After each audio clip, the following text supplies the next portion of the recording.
The Wherry Hotel was built in 1900 and opened its doors to visitors that same year. It replaced a much older establishment with the same name that dated back to the 1820s.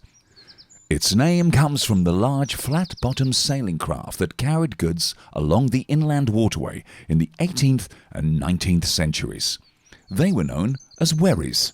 The original Wherry Hotel, known at first as the Wherry Inn, was a coaching inn. Here coaches would stop on the route to and from Great Yarmouth and Beccles. These coaches served the public before the advent of the railways.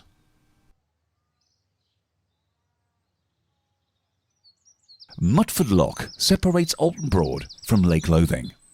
Its function is to prevent the salt water in the lake from contaminating the fresh water in the Broad. It was constructed in 1828 when Lowestoft's first harbour was being built and seawater replaced fresh water in Lake Lothing. Lowestoft's first harbour, which opened in 1831, was the eastern end of a navigable waterway connecting Lowestoft and Norwich, and so bypassing Great Yarmouth. It was the construction of this early harbour, together with later improvements, which eventually led to Lowestoft becoming a major industrial centre for shipbuilding and other allied industries. Oulton Broad is often referred to as the gateway to the Broads.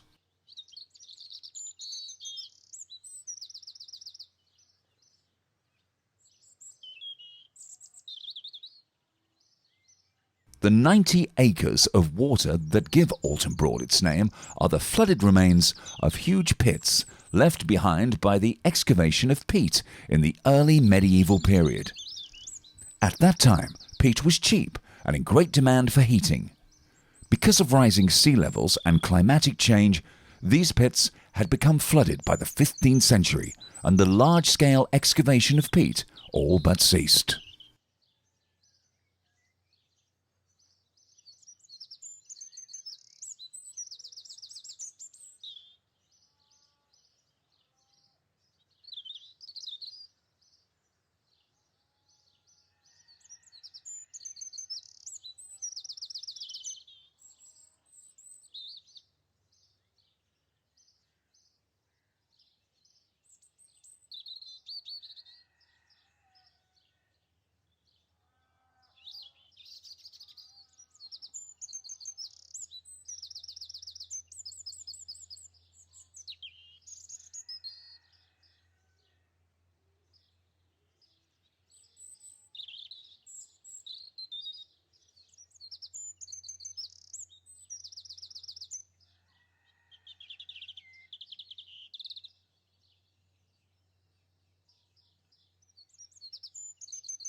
The site of the current park used to be known as the Everett Estate. Philanthropist Howard Hollingsworth was close friends with Nicholas Everitt, and when Everett died, he bought his estate and donated it to the town to be used as a public park in the 1920s.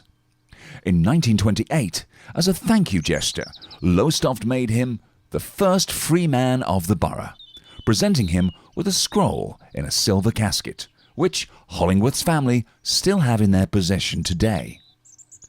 Hollingsworth insisted that the park be named in memory of Nicholas Everitt, and so it opened with great celebrations on the 20th of June, 1929. Remembered for his generosity to many local causes, he once paid for all the furniture to equip the new nurses' home at Lowestoft Hospital. Howard died in 1938. While many new features have been added to the park since its original opening, such as the arcades and cafes, the park has remained largely unchanged and is still a popular place for people to gather due to its incredible views across Oulton Broad.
Opened by Elizabeth II and situated in a historic flint-faced house dating from the 17th to the 19th century, Lowestoft Museum has a range of exhibits which presents 1,000 years of local history, including the famous Lowestoft porcelain.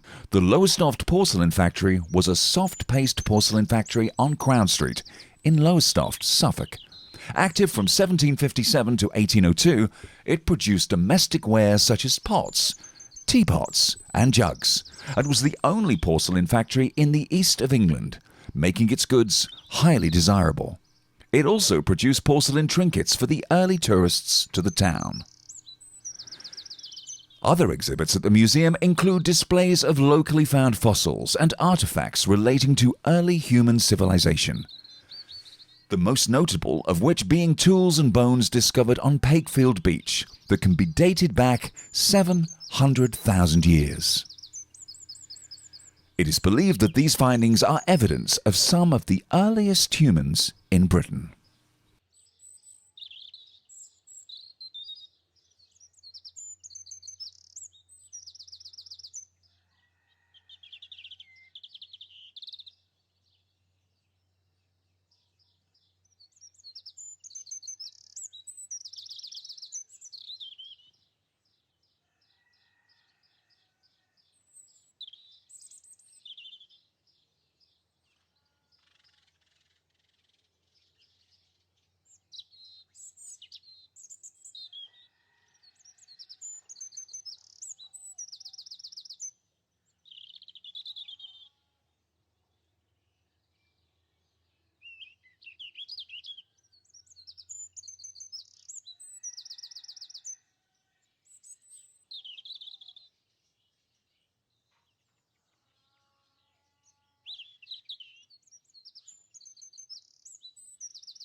Oulton Broad has a history of being a popular visitor destination, both for locals and those coming from farther afield. Its close proximity to the town of Lowestoft and its newly constructed train station in 1847 meant it was easily accessible to those travelling from outside Suffolk. One of the most popular sports was sailing, and it remains to be a popular activity on the Broads. Before the Second World War, there were two sailing clubs based on Oulton Broad. The Waveney Sailing Club had been formed in 1895 and was based at the Commodore Public House, in amongst the many boatyards that operated at the east end of the Broad. The Lowestoft and Oulton Broad Yacht Club had been formed after the Everett family estate became Nicholas Everitt Park in 1929 and was based in the northwest corner of the park on a site which had been donated to the Royal Norfolk and Suffolk Yacht Club. In 1946, the two clubs merged and became the Waveney and Oulton Broad Yacht Club.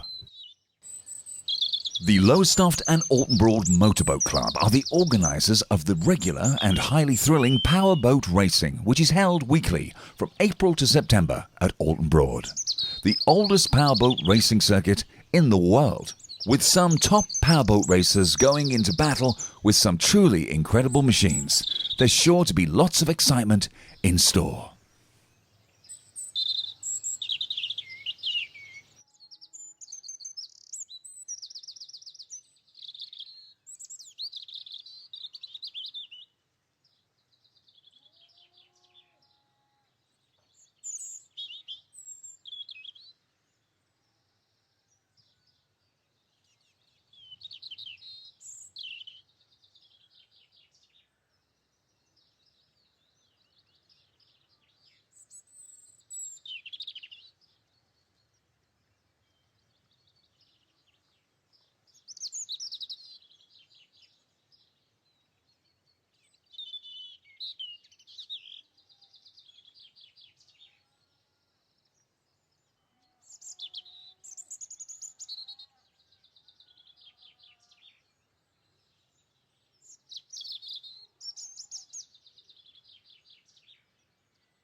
The Carlton and Oulton Marshes combined cover an area of 151 hectares. The marshes have slowly grown over the years due to the conservation efforts of Suffolk Wildlife Trust and the careful management of the biodiversity of the marshes. The marshes are now the largest nature reserve in the Southern Broads. A huge variety of wildlife can be found, including birds of prey such as barn owls, hobbies, and marsh harriers. However, some of these species were once extremely vulnerable and faced threat of near extinction. In the early 1970s, a breeding program was set up to boost marsh harrier numbers, with great success. These magnificent birds are now an everyday sight in the skies over the marshes, if you are lucky enough to spot one. The marshes have a complex ecosystem that requires a careful balance. The man-made dikes and channels allow a sufficient water flow all year round for a variety of flowers to grow, including southern marsh orchids, marsh marigolds, and ragged robin. Some areas of the marshes are also grazed by cattle in summer, which creates a paradise for insects, small mammals, and birds.